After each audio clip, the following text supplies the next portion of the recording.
CKD, stroke, hypertension, kahit normal ang BP ninyo, pag hindi nakokontrol ang sugar, magugulat kayo na stroke na kayo.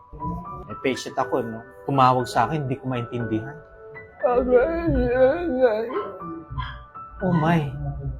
Sabi ko, Mami, may kasama po ba kayo dyan na naintindihan? Hindi ko maintindihan. Wala pa yung asawa eh. So, hindi ko maintindihan. Sabi, hintayin ko yung may kasama kayo. Tumawag ulit nung nandiyan yung husband. Yun, stroke pala. Si Mami Lex. Natanggal ko yung insulin niya. No? Ang iniinom na lang niya ngayon is yung hypertensive meds. Pero ngayon, ang ganda na ng... Naiintindihan ko na.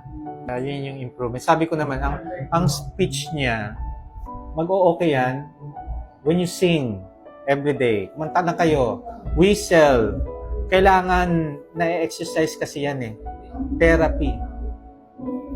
Oh, yun. Gumanda ng kanyang naiintindihan.